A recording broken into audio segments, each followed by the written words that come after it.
Okey, selamat datang semua ke sesi penerangan kita kali ini. Pernah tak korang ada satu idea reka bentuk yang gempak sangat tapi tiba-tiba rasa risau? Macam mana nak buat ni tanpa berhabis duit? Kalau ya, korang memang kat tempat yang betul. Hari ni, anggap je saya macam pengurus perniagaan peribadi korang. Kita nak bedah satu buku panduan rahsia macam mana nak tukar idea mentah korang tu jadi keuntungan tunai yang sebenar. Okey, jom kita terus selami isu ini. Ini sebenarnya masalah paling kritikal dalam mana-mana bisnes pun. Macam mana kita nak realisasikan satu konsep reka bentuk tu supaya betul-betul untung tanpa sikit pun pembaziran. Korang kena ingat, tak kiralah korang buat perabot ke gadget atau barang craft, benda macam masa, tenaga kerja, bahan mentah, semuanya sangat terhad. So, fokus utama kita hari ini adalah nak rungkai macam mana perancangan yang solid boleh tolong kita kawal semua kekangan ni. Dan bayangkan, capai margin keuntungan sampai 100%. Untuk buku panduan kita ni ada 6 fasa penting. Kita akan tengok asas pengurusan projek, peranan pasukan, penjadualan sumber, pengiraan kos bahan mentah, kos upah dan overhead, dan akhir sekali, macam mana nak tentukan harga jualan jelas. Kita masuk bahagian yang pertama, asas pengurusan projek reka bentuk.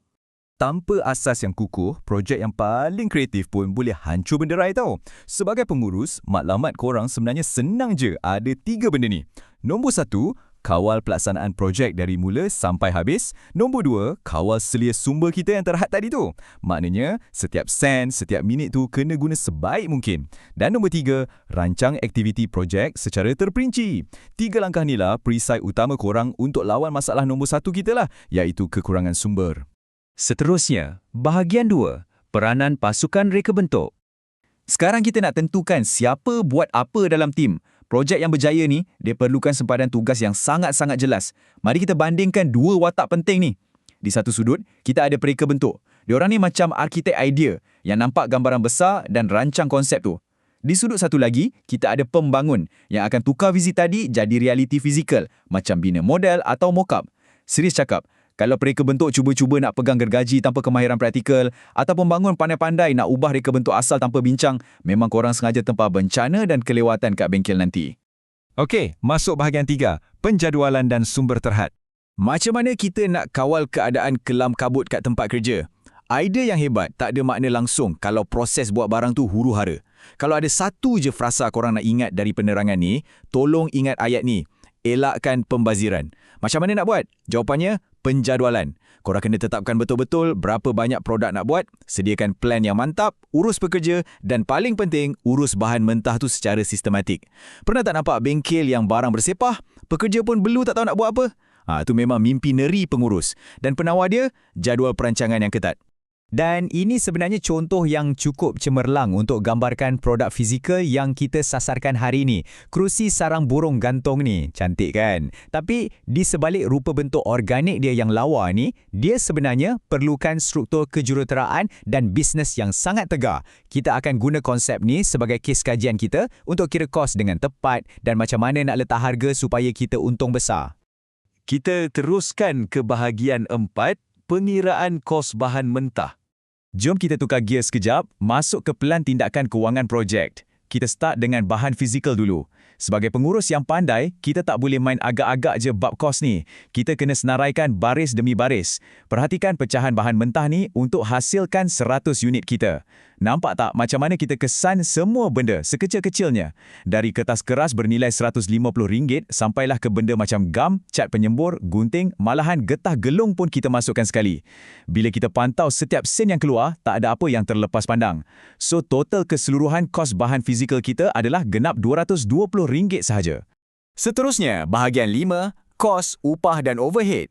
Bahan fizikal tu baru separuh cerita tau. Kerusi takkan terpasang sendiri kan? Jadi perkara paling penting sekarang ialah macam mana kita nak letak nilai pada tenaga manusia dan fasiliti kita. Formula dia sangat berkuasa dan mudah macam ni. Kita ada 5 orang pekerja. Diorang kerja 8 jam sehari dengan kadar upah RM5 sejam. Projek ni pula ambil masa 2 hari. So bila kita darabkan semua tu, 5 pekerja, darab 8 jam, darab RM5, darab 2 hari, kita dapat kos upah pekerja sebanyak RM400. Pengurusan yang cekap maksudnya tak ada masa berehat yang meleret, jadi setiap ringgit dari 400 ni memang masuk terus untuk pengeluaran. Lagi satu, lampu kat bengkel tu bukan nyala percuma kan? Ini yang bawa kita kepada kos overhead. Untuk pengeluaran 2 hari kita tu, kita dah siap kira bil elektrik, bil air dan juga bil telefon. Jumlahnya mungkin nampak sikit, cuma RM26 je total dia. Tapi nak tahu tak, kos-kos tersembunyi macam ni lah yang selalu membunuh keuntungan bisnes yang tak diurus dengan baik. Pernah dengar kawan-kawan berniaga jual macam-macam tapi hujung bulan masih rugi? Kebiasaannya, dorang terlupa nak kira kos overhead ni lah. Akhir sekali, bahagian 6, menentukan harga jualan jelas. Kita dah sampai ke fasa terakhir garisan penaman di mana kita tentukan betul-betul berapa nak charge pada pelanggan. Kat sini kita satukan semua nombor tadi dengan jalan kira matematik yang sangat simple. Kita ambil 3 jenis kos utama tadi, bahan RM220, upah RM400 dan overhead RM26. Total semua tu, itulah dia kos modal untuk keseluruhan projek kita. Lepas tu kita cuma perlu bahagikan jumlah tu dengan 100 unit produk yang kita nak hasilkan tu. Sekarang, perkara yang paling menarik. Amati angka yang tepat ni, RM6.46. Inilah kos buat asas untuk sebiji kerusi tu. Nombor ni umpama degupan jantung perniagaan korang tau. Cuba bayangkan betapa paniknya kalau korang main letak je harga RM5 tanpa kira semua ni dulu. Kalau korang jual bawah harga ni, automatik korang rugi. Kalau korang tak tahu nombor ni, korang sebenarnya sedang berniaga dalam gelap. Mestilah sebagai pengurus projek dan perniagaan yang bijak, kita bukan nak sekadar pulang modal je kan. Kita nak untung yang sihat. Kat sinilah kita aplikasikan strategi akhir kita. Margin keuntungan 100%. Caranya, kita tambah nilai untung RM6.46 tadi kepada kos modal asal kita, RM6.46 tu, dan boom! Kita dapat harga jualan muktamad iaitu RM12.92.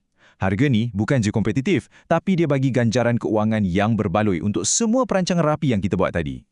Maka, inilah hasil akhirnya. Sebuah produk yang dah digilap, sifal pembaziran dan sedia untuk dijual kat pasaran. Korang kena sedar, di sebalik rupa kerusi yang estetik ni, wujud satu struktur perancangan yang sangat ketat. Bermula dari membezakan peranan pereka dan pembangun, menyenaraikan setiap kos gam dan pembaris, sampailah ke rekod jam kerja. Pengurusan berdisiplin dan kecekapan sifar pembaziran inilah yang merealisasikan untung 100% tu. Memahami nombor dan kos ni sebenarnya bukanlah satu tugasan yang membosankan pun. Ia adalah senjata rahsia pengurus yang berjaya. Jadi, persoalan yang saya nak tinggalkan untuk korang hari ni, bila inspirasi kreatif yang seterusnya tiba, adakah korang bersedia nak buka balik buku panduan ni, kawal betul-betul sumber korang dan tukar visi tu jadi satu kejayaan dengan keuntungan 100%? Fikir-fikirkan. Teruskan merancang dengan bijak dan terima kasih sebab sudi menyertai penerangan kita kali ini.